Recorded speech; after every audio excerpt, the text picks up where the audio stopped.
भक्तगणों, आज आपको श्रीमद्देवी भागवत तृतीय स्कंद में अथवा सप्तदशवें अध्याय में युधाजित का अपने प्रधान आत्मे से परामर्श करना। प्रधान आत्मे का इस संदर्भ में वशिष्ठ विश्वामित्र का प्रश्न सुनाना और परामर्श मानकर युधाजित का वापस लौट जाना। बालक सुदर्शन को देवयोग से कामराज नामक बीज मंत्र की प्राप्ति, भगवती की आराधना से सुदर्शन को उनका प्रत्यक्ष दर्शन होना तथा काशीराज की कन्या शशिकला को स्वप्न में भगवती द्वारा सुदर्शन का वर्ण करने का आदेश देना। यह कथा आपको भागवत में सुनाऊंगा। आप इसको ध्यानपूर्वक सुने और इस चैनल को लाइक सब्सक्राइब जरूर करें। सुनिए। व्यास जी बोले, हे राजन, भरद्वाज मुनि का यह वचन सुनकर राजा युधाजित ने अपने प्रधान आत्मे को बुलाकर बड़ी सावधानी से उनसे पूछा, हे सुबुद्धि, आप बताइए कि अब मुझे क्या करना चाहिए। हे सुब्रत, क्या मधुर वचन बोलने वाली मनोरमा को पुत्र सहित बलपूर्वक ले चलो। अपना कल्याण चाहने वाले पुरुष को चाहे कि वह तुच्छ शत्रु की विपरीता न करे, क्योंकि वह राज सहमा रोग के समान बढ़कर मृत्यु का कारण बन जाता है। यहाँ न कोई सेना है और न कोई योद्धा ही है जो मुझे रोक सके, अतः मैं अपने दोहित्र के शत्रु उस सुदर्शन को पकड़कर अभी मार डालूंगा। यदि मैं बलपूर्वक इस प्रयत्न में सफल हो जाता हूं तो उसका राज निष्कंटक हो जाएगा। सुदर्शन की मर जाने पर निश्चय ही वह निर्भय हो जाएगा। प्रधान आमित्य ने कहा, हे राजन, ऐसा दुस्साहस नहीं करना चाहिए। अभी आपने भरद्वाज मुनि का वचन सुना ही है। हे मान्य, उन्होंने इस संबंध में विश्वामित्र का दृष्टांत दिया है। प्राचीन समय में गायतन्य विश्वामित्र एक स्मृतिशाली तथा प्रसिद्ध राजा थे। एक बार वे महाराज घूमते हुए महर्षि वशिष्ठ के आश्रम में जा पहुंचे। प्रतापी राजाओं में श्रेष्ठ वे महाराज विश्वामित्र उन्हें प्रणाम करके मुनि द्वारा प्रदत्त आसन पर बैठ गए। उसके बाद महात्मा वशिष्ठ ने उन्हें भोजन के लिए निमंत्रित किया। तब वे महायशस्वी गातिपुत्र विश्वामित्र अपने सैनिकों सहित उपस्थित हो गए। उस समय भक्ष्य तथा भोज्य आदि जो भी आवश्यक हुआ वह सब उनकी नंदिनी गौ ने उपस्थित कर दिया। सेना से राजा विश्वामित्र मनोवांछित भोजन करके इसे नंदिनी गौ का प्रभाव समझकर वे राजा उन मुनिश्रेष्ठ वशिष्ठ से नंदिनी गौ मांगने लगे। विश्वामित्र ने कहा, हे मुनि, मैं आपको पर्याप्त दूध देने वाली हजारों गौएं दूंगा। आप मुझे यह अपनी नंदिनी गौ दे दीजिए। हे परतम, मैं यही प्रार्थना करता हूं।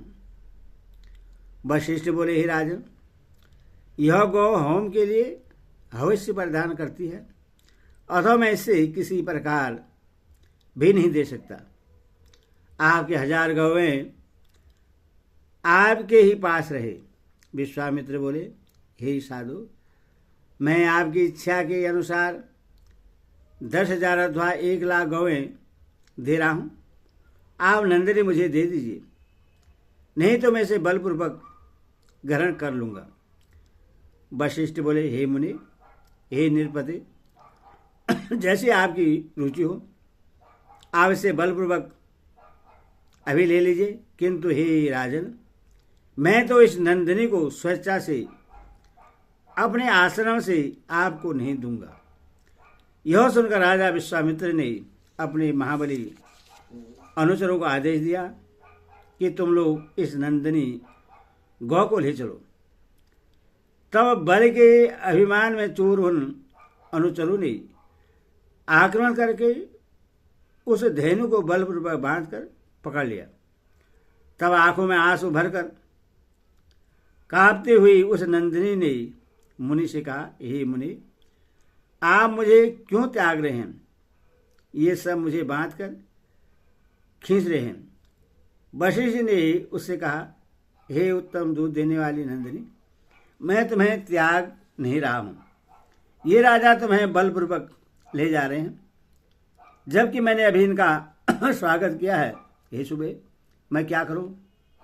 मैं अपने मन से तुम्हें छोड़ना नहीं चाहता। मुनि के ऐसा कहने पर वह धेनु क्रोधित हो गए और कर्कश शब्दों वाला अत्यंत भयंकर हंबारव करने लगी। उसी समय उसके शरीर से महाभयंकर दैत्य ठहरो ठहरो ऐसा कहते हुए निकल पड़े। वे शस्त्र धारण किए हुए थे और उनका शरीर कवच से ढका हुआ था। उन्होंने सारी सेना का संहार कर दिया और नंदिनी को उनसे छुड़ा लिया। तब अत्यंत व्यथित होकर राजा विश्वामित्र अकेले ही घर लौट गए। वे अपने मन में सोचने लगे, आय मैं कितना पापी एवं दीनात्मा हूं। क्षेत्रीय बल की निंदा करते हुए विश्वामित्र ब्राह्मण के बल को महान तथा दुराराध्य समझकर तप करने लगे। महावन में अनेक वर्षों तक कठोर तपस्या करके विश्वामित्र ने छात्र धर्म का त्याग करके अंत में ऋषि तत्व प्राप्त कर लिया। अतः हे राजेंद्र, आप भी ऐसा अद्भुत बैर न करें, क्योंकि तपस्वियों के साथ किया जाने वाला युद्ध निश्चय ही कुल का नाश करने वाला होता है। अतः आप तपोनिधि मुनिवर भरद्वाज के पास अभी जाइए और उन्हें आश्वासन दीजिए, हे राजेंद्र, सूर्यदर्शन को यहीं छोड़ दीजिए, जिससे वह आनंदपूर्वक रह सके। हे राजन, वह दीन बालक आपका क्या अहित कर सकेगा? ऐसे दुर्बल एवं अनाथ बालक के प्रति आपका यह बैर भाव व्यर्थ है। हे निर्विशेष, सर्वथा दया करनी चाहिए। यह संसार सदा देव के अधीन रहता है। ईर्ष्या करने से क्या लाभ? जो होनी होगी वह तो होकर ही रहेगी। हे राजन, देव योग से कभी वज्र तृण बन जाता है और किसी समय तृण वज्र बन जाता है, इसमें संदेह नहीं है। देव योग से ही खरगोश सिंह को और मच्छर हाथी को मार देता है। अतः हे मेधावीन, आप दुस्साहस छोड़िए तथा मेरा हित कर वचन मानिए। व्यास जी बोले, हे जन्मेजय, मंत्री की यह बात सुनकर निर्विशेष राजा युधाजित भरद्वाज मुनि को सिर झुकाकर प्रणाम करके अपने पुर को चले गए। तब रानी मनोरमा भी निश्चित हो गई और उस आश्रम में रहती हुई अपनी सत्यवर्ती पुत्र सूर्यदर्शन का पालन करने लगी। अब वह सुंदर कुमार मुनि बालकों के साथ सर्वस्व निर्भय होकर क्रीड़ा करता हुआ दिनों दिन बढ़ने लगा। एक दिन सुदर्शन के पास आए हुए विधल को किसी मुनि कुमार ने क्लीप इस नाम से पुकारा। उसे सुनकर सुदर्शन ने उसके एकाक्षर कली शब्द को सर्वस्व रूप से धारण कर लिया और उस अनुस्वार विहीन अक्षर का ही वह बार बार उच्चारण करने लगा। बालक ने इस कामराज नामक बीज मंत्र को मंत्र से ग्रहण कर लिया और उससे हृदय गम करके आदरपूर्वक जपना आरंभ कर दिया। हे महाराज, देह योग से ही उस बालक सुदर्शन को यह कामराज नामक अद्भुत बीज मंत्र स्वयं प्राप्त हो गया।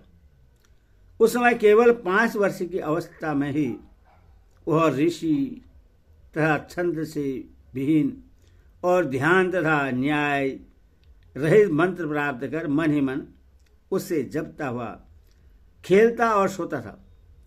इस मंत्र को स्वयं सबका सार समझकर वह सुदर्शन उसे कभी नहीं भूलता था। मुनि ने 11 वर्ष में उस राजकुमार का उपनयन संस्कार किया और उससे वेद पढ़ाया एवं सांगोपाक धनुर्वेद तथा नित्य शास्त्र मंत्र की विधिवत शिक्षा दी। उस बालक ने उसी मंत्र के प्रभाव से समस्त विद्याओं का समय अभ्यास कर लिया। एक बार उसने देवी के रूप का प्रत्यक्ष दर्शन भी किया। उस समय वे लाल वस्त्र धारण की थी। उनके विग्रह का रंग भी लाल था और उनके सभी अंगों में रक्त वर्ण की ही आभूषण सुशोभित हो रहे थे। इस प्रकार दिव्य स्वरूप धारण कर वाहन गरुड़ पर विराजमान उन अद्भुत वैष्णवी शक्ति को देखकर राजकुमार सुदर्शन के मुखमंडल पर प्रसन्नता छा गई। इस प्रकार समस्त विद्याओं का रहस्य जानने वाला वह सुदर्शन उस वन में रहकर जगदम्बा की उपासना करता हुआ नदी तट पर विचरण करने लगा। उसी वन में भगवती जगदम्बा ने उससे धनुष, अनेक तीक्ष्ण बाण, तुरी तथा कवच प्रदान किए। इसी समय सभी शुभ लक्षणों से युक्त शशिकला नाम से विख्यात काशीराज की परम प्रिय पुत्री ने उस वन में रहने वाले समस्त शुभ लक्षणों से संपन्न, पराक्रमी तथा दूसरे कामदेव के समान प्रतीत होने वाले राजकुमार सुदर्शन के विषय में सुना। बंदीजन के मुख से अति सम्मानित राजकुमार के विषय में सुनकर शशिकला ने मन ही मन बुद्धिपूर्वक उसे पति रूप में वर्ण करने का निश्चय कर लिया।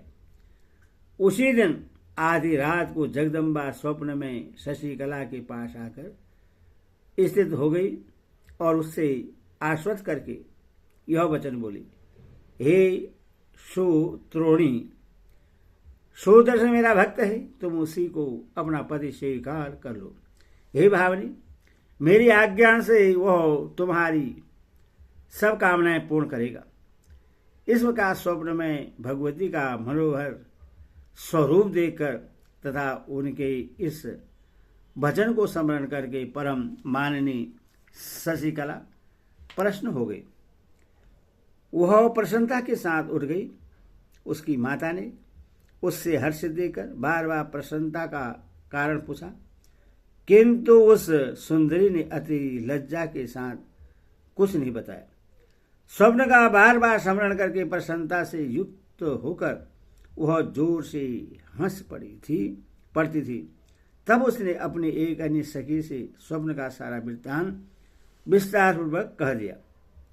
किसी दिन वह विशाल नयनी शशिकला अपनी सखी के साथ चंपा के वृक्षों से सुशोभित एक सुंदर उपवन में विहार के लिए गई।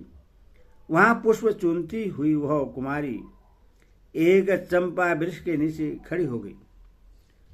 तभी उसने मार्ग में शीघ्रतापूर्वक जाते हुए किसी ब्राह्मण को देखा। उस ब्राह्मण को प्रणाम करके सुंदरी शशिकला ने मधुर वाणी में कहा, हे महाभाग, आप किस देश से आए हैं? ब्राह्मण ने कहा, हे बाले, एक कार्यवश भरद्वाज मुनि के आश्रम से मेरा आगमन हुआ है। तुम क्या पूछ रही हो, मुझे बताओ। शशिकला बोली, हे महाभाग, उस आश्रम में अत्यंत प्रशस्त संसार में सबसे बढ़कर तथा विशेष रूप से दर्शनीय कौन सी वस्तु है?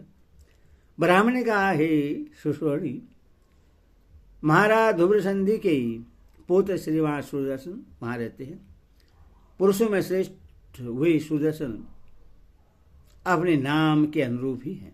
हे सुंदरी, जिसने राजकुमार सुदर्शन को नहीं देखा, मैं तो उसके नेत्रों को अत्यंत निष्फल मानता हूं।